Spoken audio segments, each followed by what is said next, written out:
When we think of ancient Egypt, what comes to mind? Majestic pyramids piercing the sky, the shimmering gold of Tutankhamun's mask, powerful pharaohs, and a pantheon of mysterious gods. It's a world that feels grand, magical, and eternally beautiful. But beneath this glittering surface lies a civilization with beliefs about the human body, love, power, and the afterlife that could seem incredibly strange to us today. For the ancient Egyptians, life was a complex tapestry woven with threads of religion, a deep-seated fear of death, powerful magic, and strict social order. These elements shaped every aspect of their existence, leading to some customs and beliefs, particularly around life, death, and fertility, that might surprise or even shock a modern audience. Their understanding of the world was fundamentally different from ours. What we might see as bizarre was, to them, a logical and necessary part of maintaining cosmic balance, or magic. For example, their creation myths were filled with vivid, earthy imagery that connected the gods' actions directly to the creation of the world and humanity. These stories weren't just tales, they were sacred truths that explained the very origins of life and the Nile's annual flood, which was the lifeblood of their civilization. This divine connection to creation and fertility deeply influenced how they viewed their own bodies and relationships. It was all part of a sacred cycle. Let's talk about the concept of family and power. The line of the pharaoh was paramount. To keep the royal bloodline pure and divine, it was common for pharaohs to marry their own sisters or half. While this is shocking to us, for them it was a way to emulate the gods, like Osiris and Isis, who were both siblings and a married couple. This practice was about preserving divine authority, not about love as we understand it. It reinforced the idea that the royal family was separate from and superior to ordinary people. Magic was also an everyday tool. Egyptians used spells and amulets for everything, including matters of the heart. If you wanted to attract someone's affection or ensure your partner remained faithful, you wouldn't send them a text message. You might commission a spell or an enchanted object. These weren't seen as manipulative tricks, but as legitimate ways to influence the world around them, using the unseen forces that they believed governed everything from love to health. Even their preparations for the afterlife reveal these unique beliefs. The process of mummification was about preserving the body for the soul's journey, but it was also filled with rituals to ensure the deceased could continue to experience all of life as pleasures, including food, drink, and companionship in the next world. They believed the afterlife was a continuation of earthly existence, just in a different form. So, ensuring the body was intact and magically protected was crucial for an eternal, happy existence. Now, it's important to be careful. Over the centuries, many stories about ancient Egypt have been sensationalized or misunderstood. Greek and Roman historians sometimes misinterpreted Egyptian customs, and modern media often exaggerates for dramatic effect. Our goal here isn't to shock for entertainment's sake.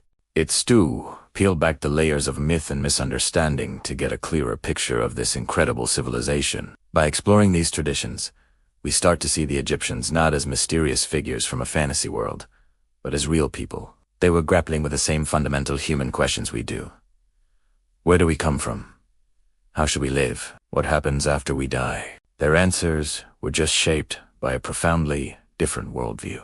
Understanding their customs, no matter how strange they seem, gives us a window into their minds and a deeper appreciation for the incredible diversity of human thought throughout history. Thank you so much for joining me on this journey into the lesser-known side of ancient Egypt. Ever wonder what it was like to live in ancient Egypt? It wasn't just about pyramids and pharaohs. Imagine a world where every single action, from what you eat for breakfast to how you build your house, is watched over by the gods. That was the reality for ancient Egyptians.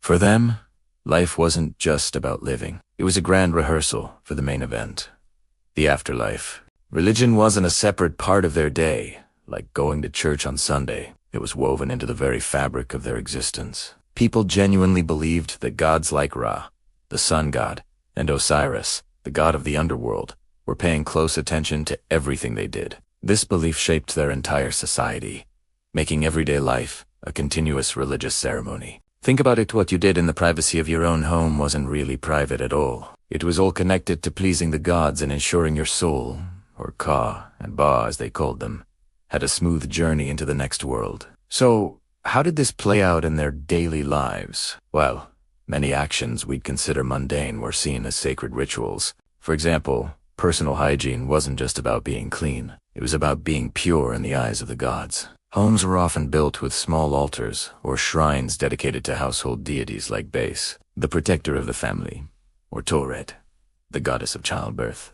Offerings of food and drink were made daily to keep these gods happy and to ask for their protection against evil spirits or misfortune. Even the layout of their homes and cities often followed principles believed to align with the cosmic order, ensuring harmony with the divine. Who came up with all these rules?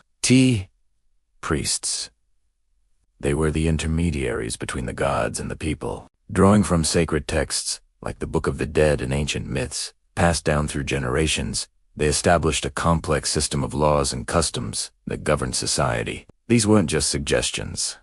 They were divine commands. The priests interpreted the will of the gods, performed elaborate temple rituals, and guided the pharaoh, who was considered a living god himself. Their influence was immense, as they held the keys to understanding the divine and, therefore, the keys to a successful afterlife. For the average Egyptian, a farmer or a craftsman, following these rules was non-negotiable. The motivation was simple and powerful. Fear and opie. They feared divine punishment, which could manifest as a bad harvest, a terrible illness, or, worst of all, being denied entry into the beautiful afterlife.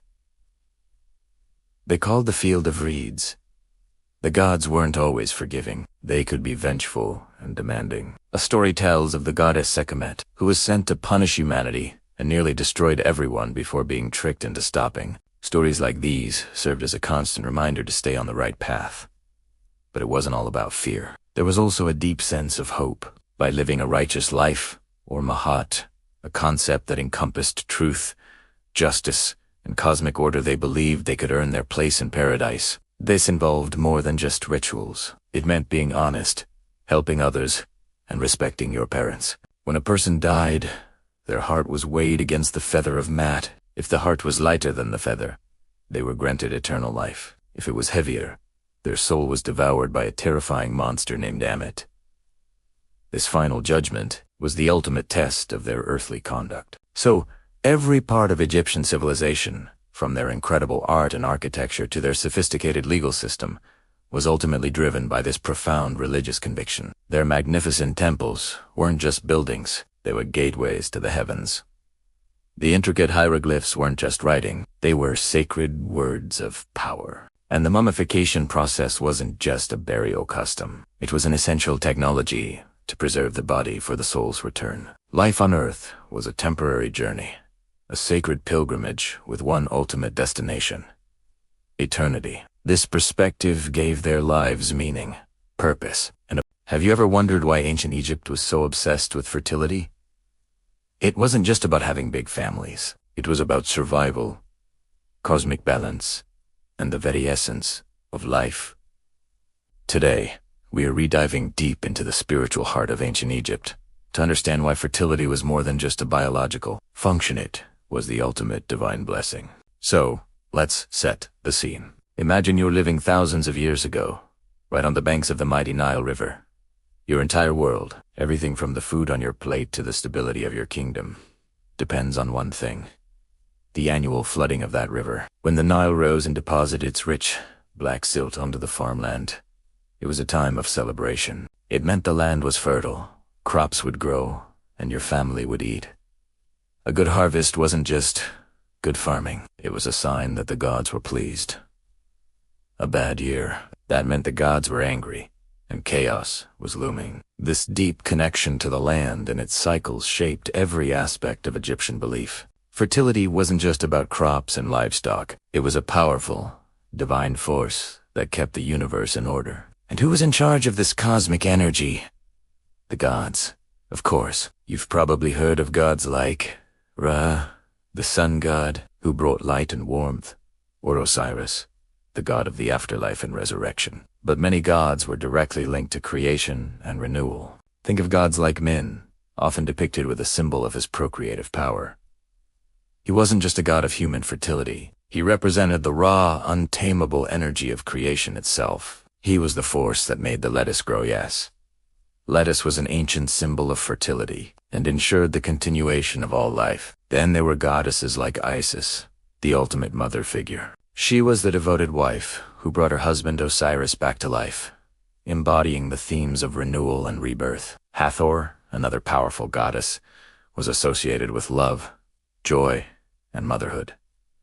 These deities weren't distant figures. They were active participants in the daily life of the Egyptians, ensuring that the cycle of birth, death, and rebirth continued unbroken. Now, this is where things can get a little confusing for us in the modern world. When we read ancient Egyptian creation myths, we sometimes encounter stories that seem, well, a bit strange. You might read about gods performing actions that, to our modern sensibilities, sound unusual or even shocking. For example, some stories describe the creator god Adam bringing the first generation of gods into existence through acts of self. It's crucial to understand that these stories were not meant to be taken literally. They weren't soap operas about the gods' personal lives or romantic dramas. They were profound, symbolic allegories about the nature of creation. The ancient Egyptians were using the most powerful metaphor. They knew the creation of life to explain the creation of the universe. These acts were sacred, spiritual symbols, not literal descriptions of physical events. They were a way of saying that life comes from a single, divine source, and that all of creation is interconnected. It was their way of explaining the unexplainable, the ultimate mystery of how everything began. So, when you see these symbols or read these myths, try to look past the literal interpretation.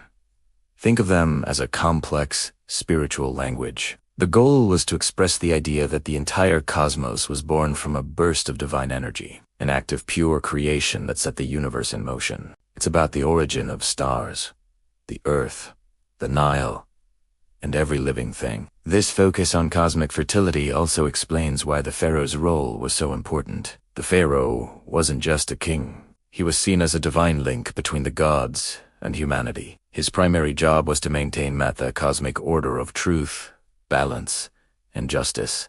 A key part of this was ensuring the nation's fertility. The health and virility of the pharaoh were directly linked to the health and prosperity of Egypt itself. If the pharaoh was strong, the nation was strong. If the Nile flooded properly and the harvest was bountiful, it was proof of the pharaoh's success in upholding Met. So, the next time you see an ancient Egyptian artifact or hear a story about their gods, remember the context. The constant theme of fertility wasn't just a simple obsession. It was the philosophical and spiritual backbone of an entire civilization. It was their way of understanding their place in the universe, their connection to the divine, and the sacred, cyclical nature of life itself. From the flooding of the Nile to the power of the pharaoh, everything was part of one grand, interconnected story of creation, renewal, and eternal life. Thanks so much for joining me on this journey back in time. If you found this fascinating, don't forget to like this video and subscribe for more deep dives into the ancient world. See you next time.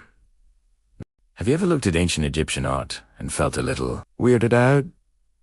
The strange poses, the animal heads on human bodies, the sheer boldness of it all. It can seem bizarre, even unsettling, to our modern eyes. But what if I told you that every single one of those seemingly strange images was part of a sacred, silent language, a language designed to speak directly to the gods and secure the fate of an entire civilization? Today, we're decoding the secrets hidden in plain sight on the walls of Egypt's temples and tombs.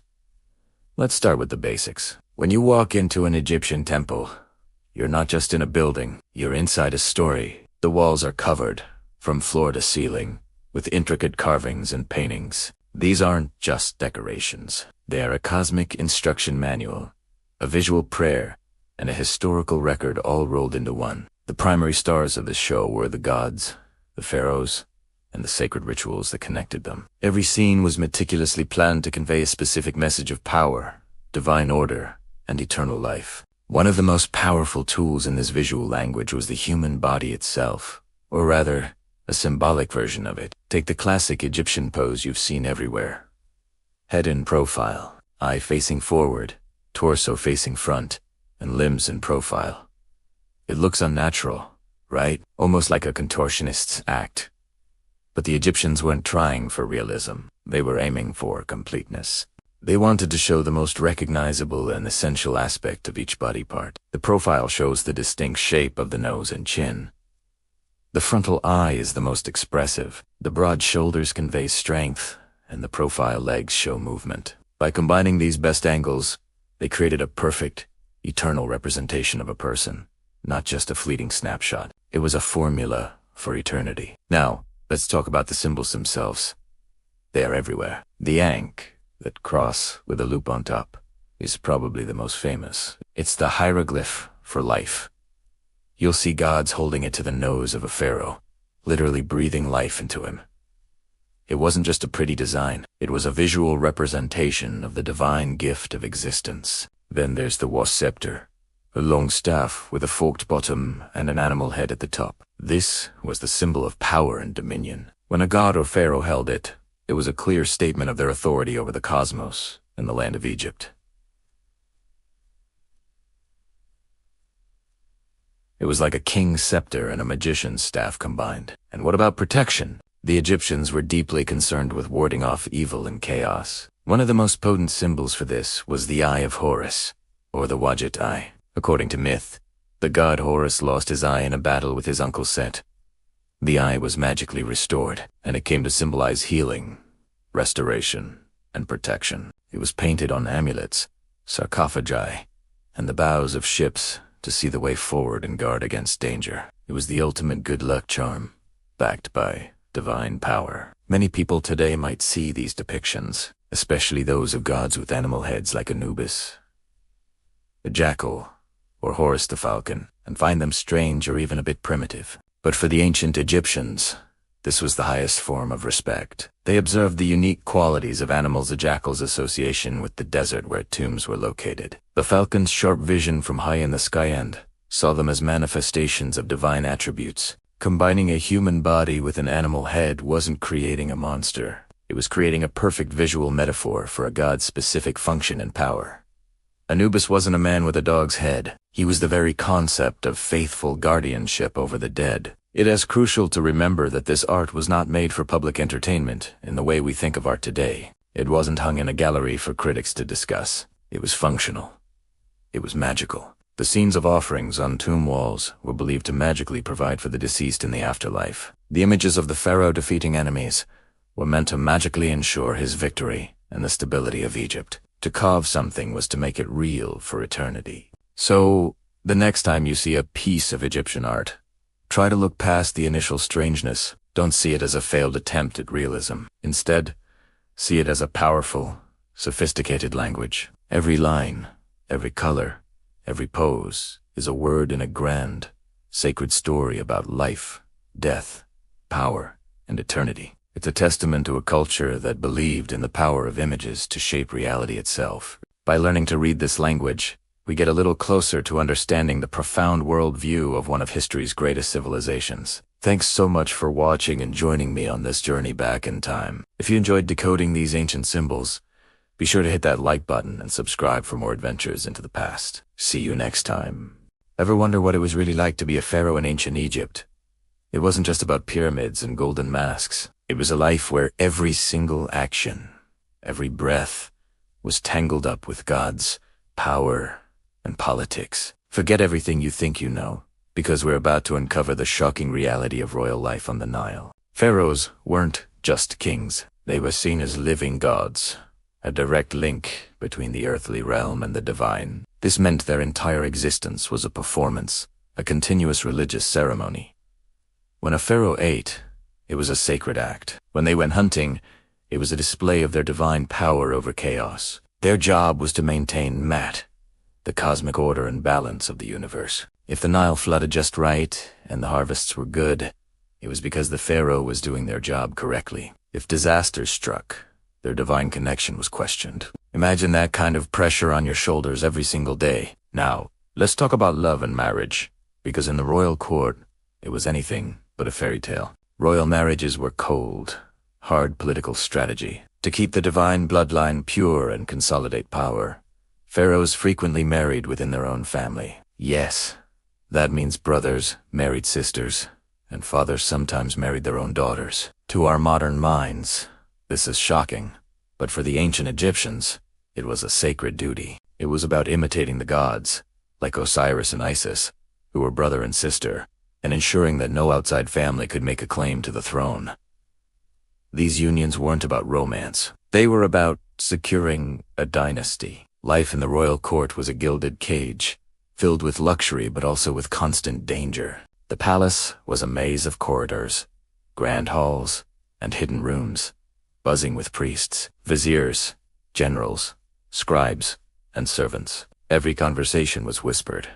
Every glance held a hidden meaning. It was a world of strict etiquette and rigid hierarchy. A wrong word or a misplaced gesture could cost you your position, or even your life. Behind the opulent decorations and lavish banquets, political intrigue was the real currency. Rival factions were always plotting, trying to gain the pharaoh's favor or, in some darker cases, plotting to replace him. The royal children grew up in this intense environment. Their education wasn't just about reading and writing hieroglyphs. It was a masterclass in power, religion, and military strategy. From a young age, they were taught that they were different, set apart from ordinary mortals. Princes were trained to be warriors and future kings, while princesses were valuable assets to be married off for political alliances, either within the family or to foreign rulers to seal treaties. They had all the material wealth one could imagine, but lacked the freedom we take for granted. Even the pharaoh's death was a meticulously planned political and religious event. The process of mummification, the elaborate tombs filled with treasure. The spells from the Book of the Dead was all designed to ensure the pharaoh's successful journey to the afterlife, where they would join the gods. This final act solidified their divine status and paved the way for their successor to take the throne, continuing the endless cycle of power and divinity. So, the next time you see a pharaoh's golden sarcophagus, remember the person inside. They were a god, a king, a political pawn, and a prisoner of their own divine status, living a life more complex and challenging than any storybook could ever tell. Thanks for joining me on this. Ever wondered if ancient Egyptians fell in love and got married just like we see in the movies? The truth is a lot more practical, and honestly, way more interesting. Forget the epic Hollywood romances for a second. For most ancient Egyptians, marriage wasn't really about finding your one true love. It was more like a strategic partnership, a business deal for the family. Mein Goal. Stability. Think about it.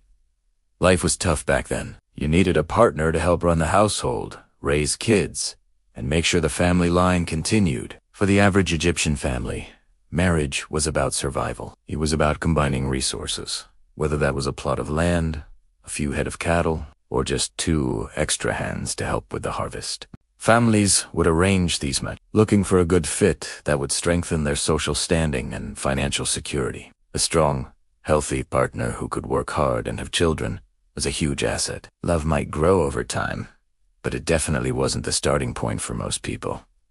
So, who got married? Well, almost everyone. It was expected. Men usually married in their late teens or early 20s, once they had a trade or a way to support a family. Women married much younger, often in their early teens, right after they were able to have children. The primary role for a wife was to be a mistress of the house, managing the home, the food supplies, the servants if they had any, and of course, raising the children. Having kids, especially sons, was incredibly important. A son would inherit his father's profession and take care of his parents in their old age. He was also responsible for carrying out the proper burial rites to ensure his parents had a good afterlife. No pressure, right? Now, you might be thinking this sounds a bit grim for the women, but here's where ancient Egypt gets really fascinating. Compared to other ancient societies, like Greece or Rome, Egyptian women had a surprising amount of rights. They could own property, run businesses, inherit wealth, and even represent themselves in court. They could also initiate a divorce. If a marriage wasn't working out, either the husband or the wife could call it quits. The divorce process was relatively simple. The person initiating it would just declare their intention in front of witnesses. Any property the woman brought into the marriage was hers to keep, and she was free to remarry. This gave women a level of independence that was almost unheard of in the ancient world. Of course, not all marriages were the same. If you were born into a wealthy or royal family, your options looked very different. For the rich, marriage was all about power, politics, and preserving the purity of the bloodline. Pharaohs often married their own sisters or half-sisters to consolidate power within the family and keep the throne. divine connection strong. These royal marriages were complex political alliances. While some pharaohs clearly cared for their great royal wives, they also had numerous other wives and concubines, often princesses from foreign lands sent to seal a treaty. It was a world of strategy where personal feelings took a backseat to the needs of the state. So, while love and affection certainly existed in ancient Egypt, we see it in their poetry and in loving inscriptions on tombs. It was on the foundation of marriage for most people. Marriage was a practical institution, a pillar of society designed for stability, procreation, and economic security. From the farmer hoping for a good harvest to the pharaoh securing his dynasty, marriage was the bedrock of their world. It is a powerful reminder that the way we view love and marriage today is just one chapter in a very long human story. Thanks for watching, and if you enjoyed this glimpse into the past, don't forget to like and subscribe for more.